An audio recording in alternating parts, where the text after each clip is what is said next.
Hello, everyone, and welcome back to the Water Boys channel as we had an exciting divisional round where both number one seeds were knocked off, and we will dive more into that. But before we get into any of that, please be sure to subscribe to the channel and like this video as I will keep you up to date on all the latest NFL news and rumors, as well as keep you up to date on the recaps of the Rams and Bucks and the Chiefs and Bills. But without further ado, let's dive into this recap. The first number one seed to go down on Saturday was the Tennessee Titans, and it might have been the least unpredictable one because a lot of people did like Cincinnati coming into this. A lot of people were saying Tennessee was the worst number one seed to ever be in the playoffs, which that is debatable, but Cincinnati actually came in and they did their thing and they handled it very well too. Tennessee defensively played amazing ball, and we all know that Cincinnati's offensive line is abysmal. They are terrible. Joe Burrow got sacked 9 times, and to be sacked that many times and for Tennessee not to come out with the W has got to be a little heartbreaking as well. But that means the offensive side of the ball wasn't clicking whatsoever, and that is what it was. Ryan Tannehill came out the gates, first play of the game, threw an interception. He did the same after half as well, threw an interception. And then he threw a crucial pick in under 2 minutes, which Tennessee could have drove down the field and set up the game-winning field goal. Instead, he tried to force a ball into coverage, actually triple coverage, and the linebacker was there to intercept it. Cincinnati was already on the 50-yard line or near it. That means Joe Burrow had to complete one pass to get in field goal range. And what does he do? He finds Chase and does that. And their rookie kicker, which is probably the MVP of the game, made 3 clutch field goals to win this game, 19-16.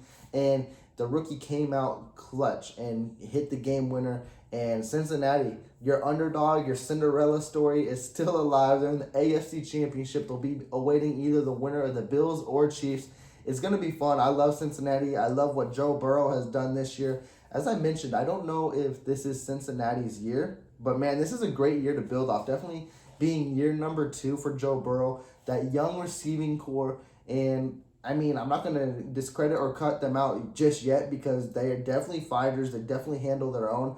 But if they don't make it past the AFC Championship and can't get to the Super Bowl, I mean, this is a huge win for Zach Taylor. Definitely what they did last year, and to be a huge rebuild. Everyone talks about these coach of the years, the Bill Belichick's and things like that, but Zach Taylor's got to be in real consideration for this, like bringing this team back, and they're in the AFC Championship. I don't think he should honestly be in consideration. I think he should win it. Like, as amazing as he's been this year and where he's putting Cincinnati coming into this game, they haven't won a playoff game in 31 years. That's crazy. And now they've won 2. Now they'll try the right to defend the AFC and take their team to the Super Bowl. It's going to be crazy to see.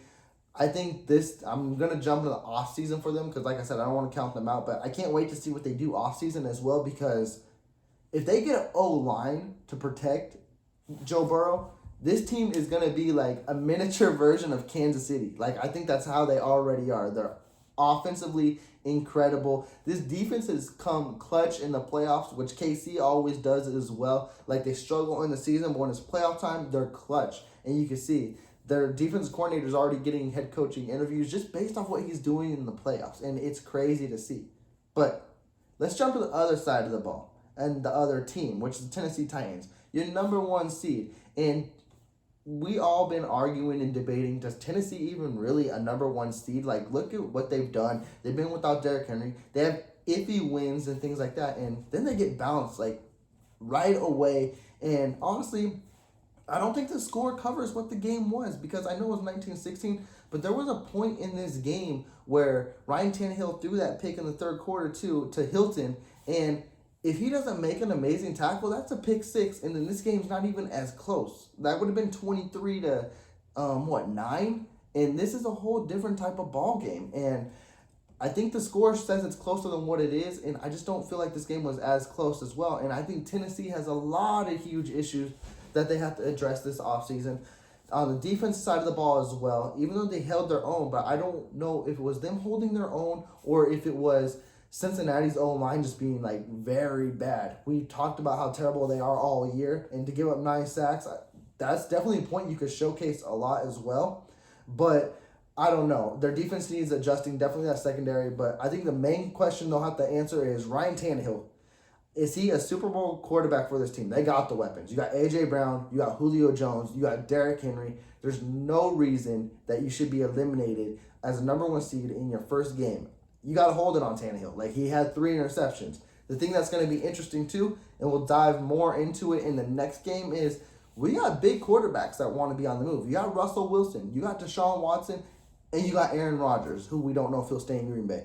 Does Tennessee make a run at one of these quarterbacks in the offseason to say, we are a Super Bowl caliber team, but Ryan Tannehill is holding us back right now? And it's kind of like what the Chiefs did back in the day as well. I know I'm going to keep going back to the Chiefs just because that's my team, but if you remember, Alex Smith had KC as always a playoff team. But KC got tired of being just a playoff team, so they drafted a Patrick Mahomes. And Patrick Mahomes took them over the edge, and now competing in AFC Championship games, competing in Super Bowls, and contending almost every year. Does Tennessee realize that Tannehill, this is his limit? It's just one playoff game, and that's it with all his talent.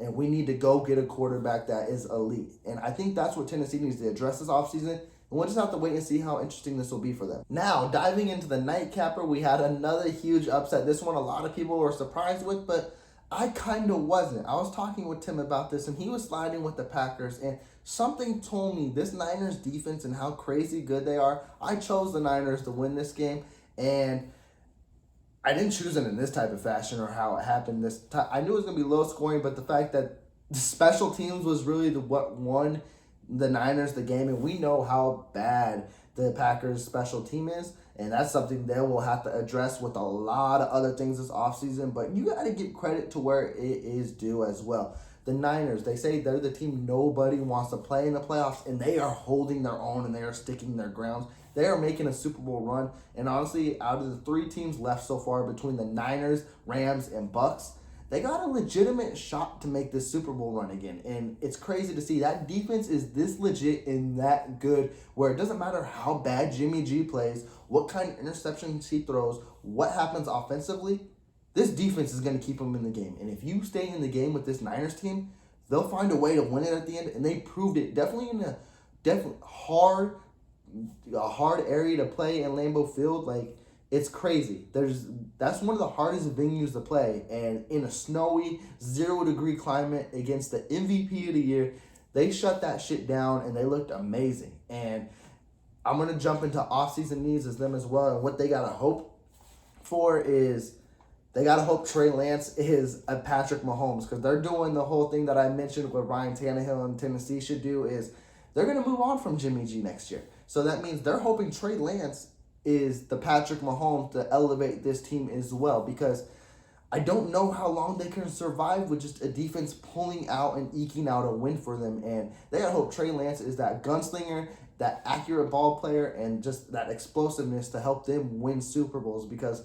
Jimmy G, he's proven he could take them to the Super Bowl, but he hasn't proven he can win one yet. And that defense can easily win one for them, but if Jimmy G keeps throwing interceptions like that, it's going to be iffy. And definitely when you're playing the likes of a Rams who know you very well, and the Bucks, I know they're beat up, but Tom Brady, he knows that he don't lose playoff games. So if I wanted to choose experience-wise too, and it's kind of like an indoor rivalry, both New England quarterbacks, Robert Kraft wanted him, well actually Bill Belichick wanted Jimmy G more, and Tom Brady, you could just tell he don't like Jimmy G like that, so he's going to try to blow him out the water. So any of those matchups will be very interesting, and if Jimmy G doesn't show up, I can easily see the Niners losing NFC Championship, but if that defense keeps doing what they need to do and their special teams as well, they'll be in the Super Bowl, and that shouldn't surprise anyone.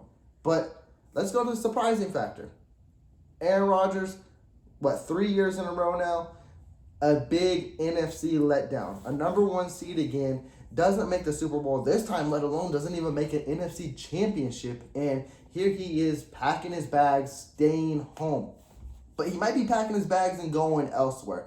And what went wrong with the Packers? They came out blazing hot. That first drive, they looked like, okay, Niners don't stand a chance. Touchdown right out the gates, and then everything just went downhill. And I don't want to say it like as drastic as how it sounded, because Niners defense clutched it up, but the fact offense didn't score another touchdown throughout the game, and that special teams let them down huge. Missed a field goal at the end of half, and then the only touchdown the Niners scored in the game is a blocked punt Like, they need to address that huge. But again, the Packers are going to struggle because starting next year, they're going to have a lot of huge free agents. We already know Devontae Adams. I don't know if he's going to stay now.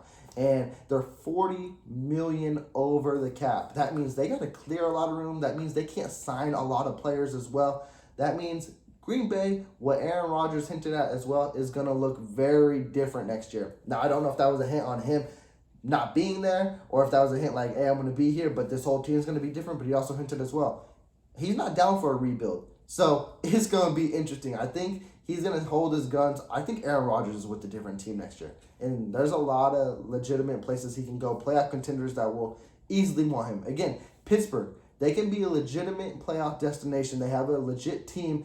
Big Ben just sucked with them. Denver, I would hate to see it, but it'd be great matchups with Mahomes, Rodgers twice a year, maybe even 3 times a year. That'd be fun to see. And then let's not count out Tennessee. Like, Tennessee, I don't know if they're sticking with Tannehill. Those 3 destinations right there would be great for Aaron Rodgers. Or, I don't know. We can get really iffy with it and get really interesting, but I know they got Trey Lance, but would Kyle Shanahan really pull a trigger for Aaron Rodgers? I think he could. And that would be interesting to see because Aaron Rodgers can't beat the Niners in the playoffs. And for him to flip script, go back home, back to Cali where he's from, and end his career with the Niners, that would be a story, and that would legit make the Niners Super Bowl favorites. They got Deebo Samuel, George Kittle, that number 1 defense. Everyone would be afraid of the Niners. And this is going to be interesting offseason, but we got to focus on this playoffs because we got underdogs going into the next round. Can't wait to see what happens this Sunday night, but we got the Bengals, we got the Niners. We got the Niners either awaiting the winner of the Bucks and the Rams, and we got the Bengals awaiting the Bills and the Chiefs. This is going to be a fun Sunday ahead of the championship week. Check in with me, you guys. I'm going to be covering the Chiefs and Bills and covering the Bucks and Rams, so you don't want to miss out on any of that. So please do subscribe to the channel and like this video, and I will check in with you later.